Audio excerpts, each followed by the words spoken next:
There were no cabins. The lake was being built by draft horses pulling a plow around in the ground. So they didn't have machinery to build the lake where we've been fishing. They did it all with horses and mules, and digging that out. And instead of having cabins to sleep in, they put tarps down on the ground, and they're bedding on top of that, and then a tarp on the top, over that, and it's where they'd sleep. Eventually, Winifred and Walter, the people that built this were Winifred Hamilton and her husband, and who was Walter. And so when I was growing up, we all got to know them because this place was Winnie and Winifred, or Winnie and Walter Hamilton. So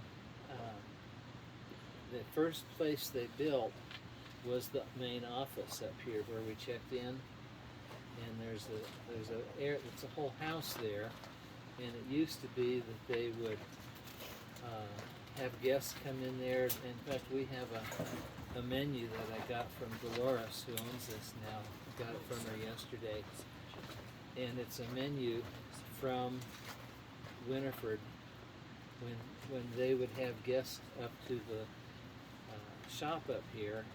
It was a real restaurant, and we'd go in there, and Winnie and Walter would always be there to welcome us and sit down and share stories.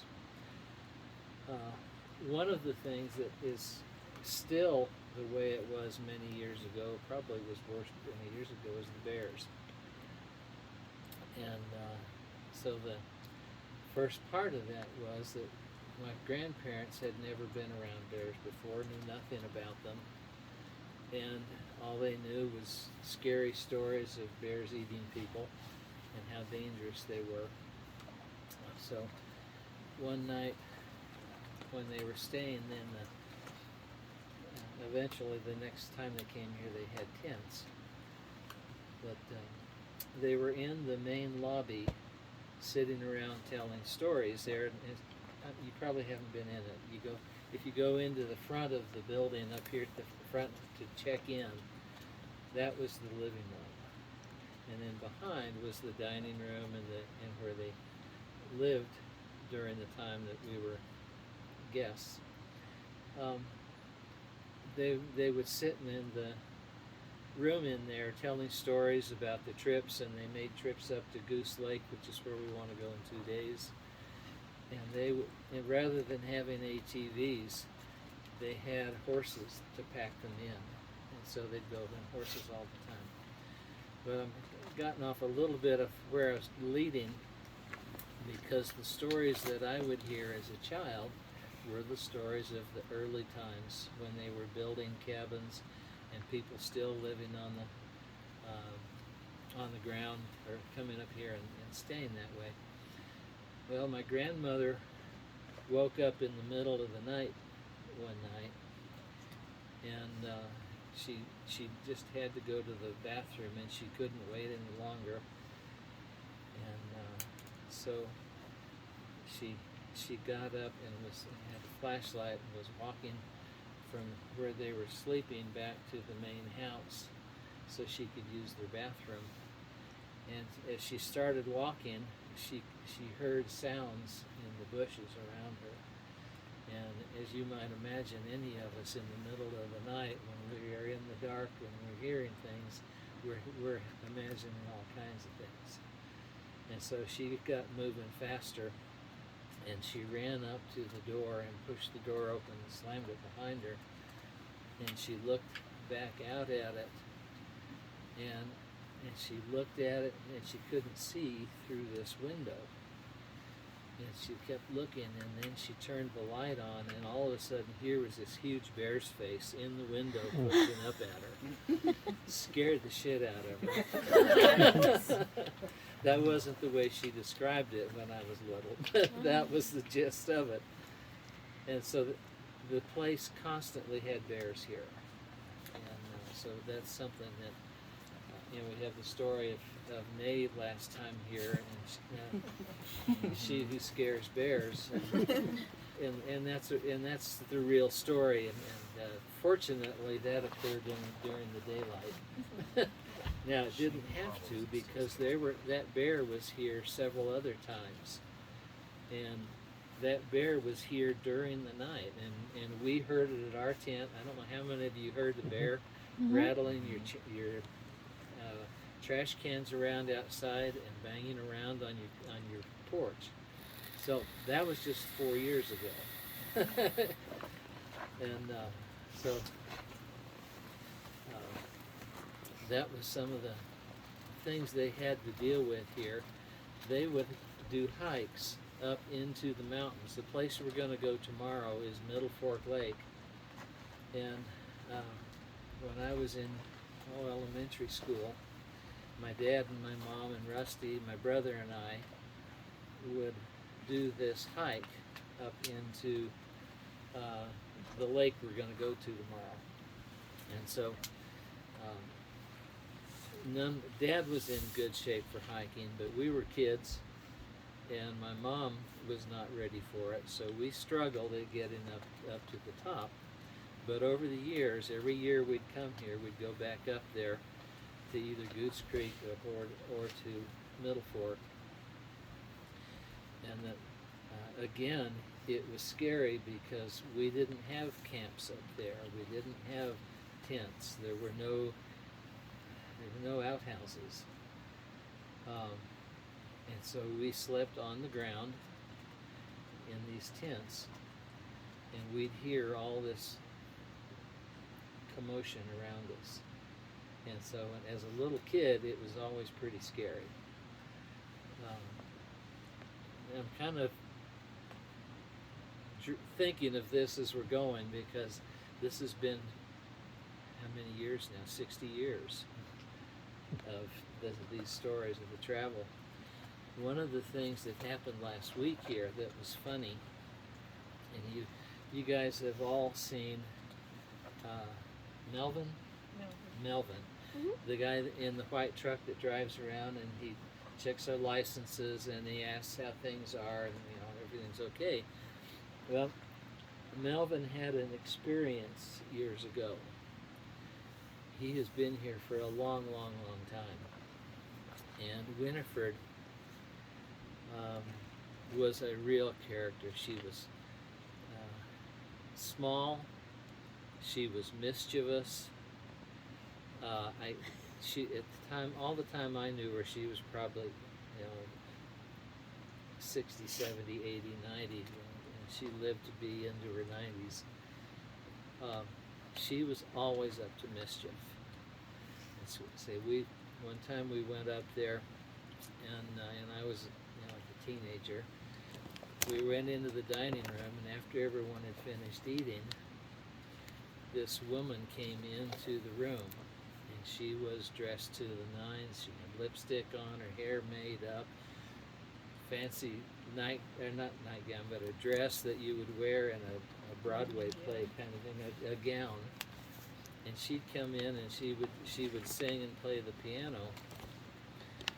And then one of those times, she came over to me, and I was always a very shy guy, and I wasn't used to anyone paying attention to me, but she wanted to tease me at the expense of me and in favor of all of the guests who were there. So she would come over and start playing with my ear and telling me about how cute I was, and I was dying of embarrassment.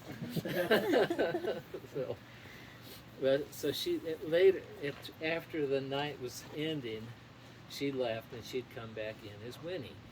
And of course I knew who she was then, but she still embarrassed me. Well, she treated the rest of the staff that way, including Melvin and the rest of the people there. And her husband, Walter, was straight-laced as they come. And Hamilton, sounds like they're British. So I'm guessing that's where he and his brother started out as miners. But when I was talking with Melvin last week, or a few days ago it was, Dolores, the owner of the place, was laughing because she said she has to hire women to clean the place here, but none of them will work for her unless they have a place to live, because it's too far to commute for them to their homes. But so they lived here, and when one for no, Dolores, no, the guy. Walter. No. Melvin. Melvin. I don't know why I stumble over Melvin. That's such a weird name. But he's a funny guy, and kind of a funny looking guy with scraggly hair. Anyway, many years ago, he had a dream, and in his dream, Winnie had died. And as he was laying in bed, he could feel her presence come into the room, and to get him and to feel his leg. And he felt like in his dream was that she was pulling his legs as if to pull him off of the bed and take him away. And it really shook him up. So to this day, and that's been years and years and years, to this day, Dolores was telling me that he will not spend the night here, because every time he dreams of Winnie coming in and touching his legs. And it's not a sexual thing, it was more like she was trying to drag him down or into some other place. So, so now it's different. Every time I see him, I think of that, because that's the first I'd heard of that, was this last few days. So we had all kinds of stories. Another one of those was up at Goose Creek at the lake where we're going to go in 2 days. And again, it had to do with camping there and being there in the dark. And they'd make a tent. And my grandmother was always needing to get up in the middle of the night, go to the bathroom. And it just seemed like whenever she did, there were bears around, and she could hear animal noises everywhere. And so she always was very careful about doing that. But it always seemed like, to her, that the bears stayed laying there wait for her, that they knew she was coming, and so they were going to scare her or eat her. And so we would tease her about it, but it wasn't teasing for her. So those are some of the things that we would hear. Many times when we come here, we'd sit in the guest room up there, the living room, and tell these kinds of stories. And as me as a little kid, I'd soaked it all in. But I've forgotten probably 90% of those stories that we'll tell. But I do remember the ones about bears, and bears looking in the windows, or you run to the house and you close the door behind you and wonder where the bear is. So it's kind of an odd thing, but it is something that we dealt with in the earlier days.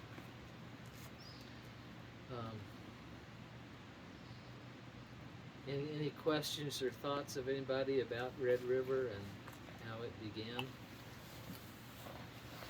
Okay, I'll just kind of relate what I can.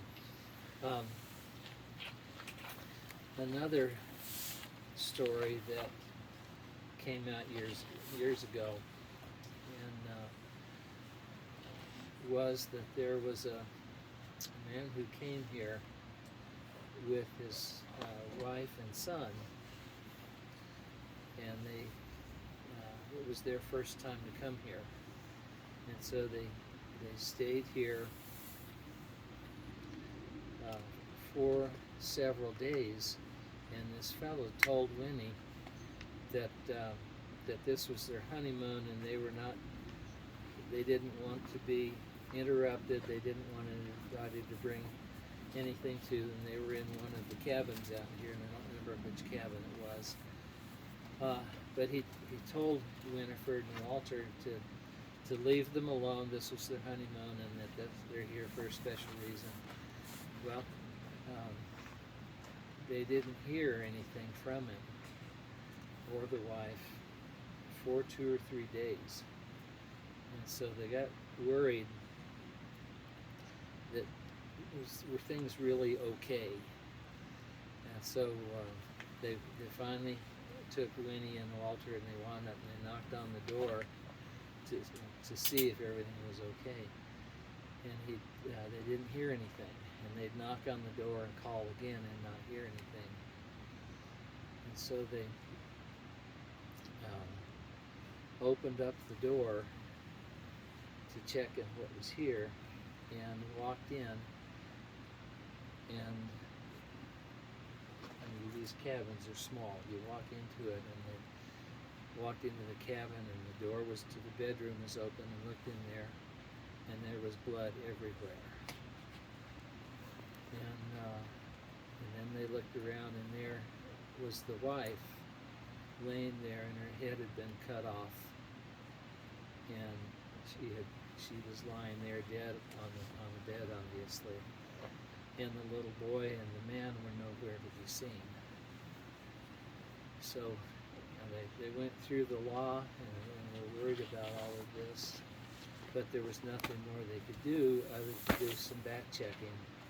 And what they learned was that the woman, the bride, had been married before, and her son, who was with her, was not her new husband's son. It was her husband from a previous marriage, and the guy, the one she married, was a traveling salesman, and a very attractive, and he was very good at attracting the ladies and telling stories, and he learned that this girl was from a very wealthy family back east, and so he decided that he was going to become rich from marrying her, and then he'd run off, he'd tell her and take her money and run off. So he was able to get millions of dollars out of her estate because they were married. Well, shortly after that, as they were figuring this out, Winnie said that on some evenings, certain evenings, she would come into the living room in there where the office is, and would be working around there, and this little boy would walk into the room from outside and walk up to her and ask her, "Have you seen my mommy?" And she knew immediately that this was the little boy that had been here, but he was no longer here. And so, and then he'd disappear. Well, for 2 or 3 years, periodically this little boy would show up at the desk and ask, "Have you seen my mommy?" And then he'd disappear. And so Winnie never knew who he was, other than this was the son of that girl, and that she accepted. She had no other explanation than that he was a ghost. And so that was always a real thing to her. There was no question to her about what that was. So. Now Walter was more of a pragmatic guy. He didn't believe in ghosts. He didn't believe in anything other than what do we need to do to keep the business open and to make people happy, and are they here past 7 in the evening so that when they're still fishing. So he was always business, but Winnie was always one to embarrass the daylights out of a lot of us. And I wasn't the only one, but I seemed like the only one. So, now there's another story that's not related to this, but is one that influenced me a lot, or impacted me a lot. And that in this case, it was when a friend and I used to go to the school together, and so that, and you know, we were best friends, and so every day we'd go to school. And I've told, I don't know if I've told you guys about it or not, but May knows that one of my dad was a school principal all the time I was growing up, and one of his favorite teachers was named Julie Hillhouse, and she was a tall, rough-looking, bright red-haired woman, single, but not any guy would want to mess with. I guess that's not the way to say it, but she, for whatever reason, she saw me as having great potential and someone that was very special. And so she gave me special attention, and I never thought of it other than she was a friend of my dad's and my mom's and liked me.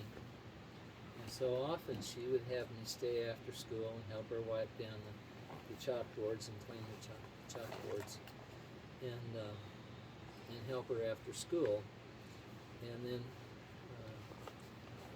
my friend would also stay and wait for me, so he would help me do the chores to help Miss Hillhouse.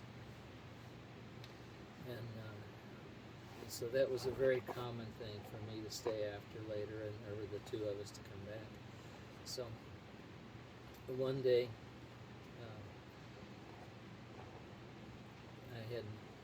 I made a mistake, and I can't even remember what it was, but I got her mad at me, and she was going to teach me a lesson, and so she made me stay after school for several days that week, and would give me assignments to do and writing the same sentence on the blackboard over and over and over, and the kind of stuff that you hear about, but nobody does that anymore. But to me, it was real. And on one of those times that he did that, or that she had me stay over, Johnny was there with me, and he was my best friend. And so he'd wait and go back with me. Now we lived several blocks away from school, and in those days there were no buses. You walked, and so we would get up in the morning and meet each other at the front of our houses, and then we'd walk to school. And if we were ever running late, we'd take a shortcut. You know, the long cut was to go this way and then back this way and go over here and go back this way and around the block. And that was the easy way, but it took longer. The alternative was one that every now and then we did because it was not a big deal, and that was there was a cemetery that was about a block from our homes. So if we were running late,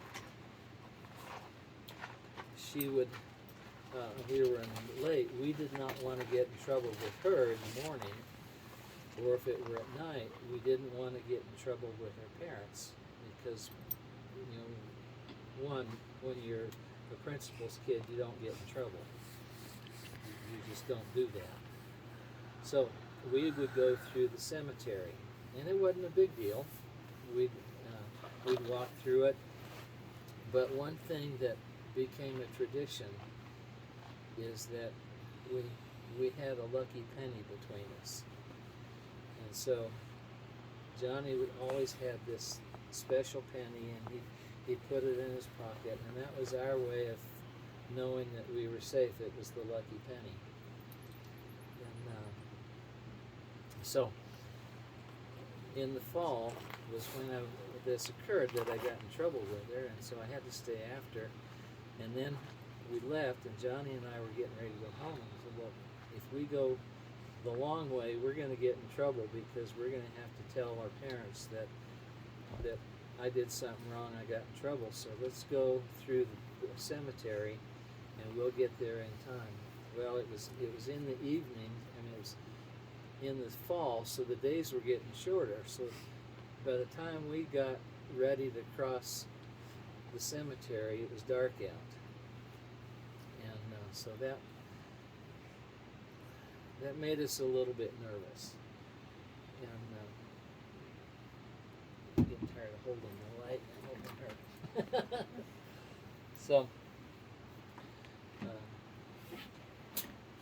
So we okay, let's take the way home. So I'd be there and I'd go, Johnny, you got the penny? And he'd reach in his pocket and feel and say, yeah, I got the penny. And so we'd start walking through, and we'd open up the gate, and it'd go, like those old gates do, and then we'd walk in and close the gate and start walking. Well, the weird thing was that this was autumn, the leaves were down, and so whenever we'd walk, we were crunching the leaves behind us. And so we closed the gate, we started walking across through the cemetery, and we heard the gate open behind us. And that, for me, that was scary because I wasn't used to that. But we could hear scrunching of the leaves coming behind us. And so the more we walked, it was paced with us. And so, quite honestly, I was scared. So we'd walk in this, and I'd say, Johnny, you got the penny? Yeah, I got the penny. And we'd start moving faster and faster. And the sound behind us would move faster and faster, coming up behind us. And so we were right in the middle of it. Johnny, you got the penny? Yeah. And we started just flat running. And so we were running through this, and it was dark, and we, Johnny, you got the penny? Yeah. And every time we started going faster, the sounds behind us, the footsteps, the crunching of the leaves would come faster and faster. And so as we came across this, all of a sudden we fell into a grave that was open.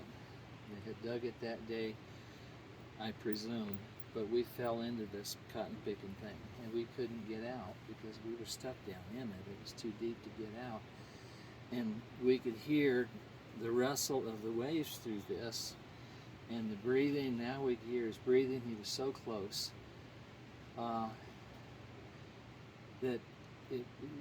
we were just really frightened. And so we just laid down there as quietly as we could, not a noise.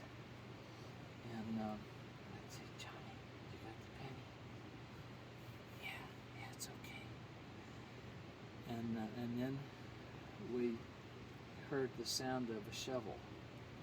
You know the sound when you take a shovel and you push into the ground and you hear it slide in, and then this dirt would come down on top of us, and then it became another push, and it would come down on top of us, and we were scared to death. And I don't know if you've ever been in a position like that where you just couldn't have an explanation, but it scared us a lot, as an understatement.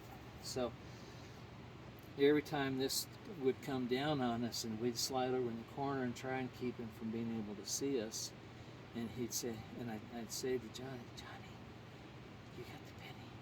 Yeah. And again, and this dirt just kept coming in on top of us, and we'd climb around it and try to stay hidden. And then my heart was going like this, hard as I could go. And I said, Johnny, you got the penny? And there was no answer. And so I said, Johnny. And I reached over and I pushed.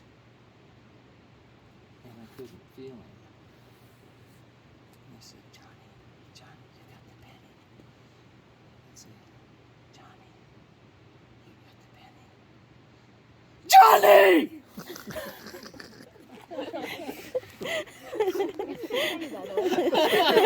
Thank you. So, there lies the story of the penny. And I have to tell a funny little piece of that. And then I'll let anybody else who wants it. No, I got One- a better penny. I got a better One- penny. Square penny. Where's Johnny? One time we were driving home from, when we lived up in the mountains, we were driving back from, I think it was the last shop. And Katie and Alec were with us, and they and I were driving them back to the house there. And they wanted to hear the Johnny Got the Penny story while we were driving. I said, no, you don't want to hear that. You've heard that 100 times. I said, oh yeah, we want to hear it. So I started telling them, and I don't remember how old you guys were. Do you remember when that? I don't remember. I would guess that Alec was probably 7 or 8 years old, maybe a little older. And that would make you, what, you're 2 5, years young? How many years? 5, 6. 5, 6? Okay. So we were driving home, and I was sitting back there with the kids, and I started telling them this Johnny, you got the penny story. And so when I yelled out Johnny, he peed in his pants one big time. And he was dying of embarrassment, and we were holding back the laugh. But it was really a hilarious thing. And so that story has been in the family since I was probably in 8th grade on a Boy Scout camp. And so I have been telling that story now for how many years? But it's always been a fun one. And anyway, those are the fun stories. Some of them are true, some of them not so true. But everything that happens around here is done with great memories because of it.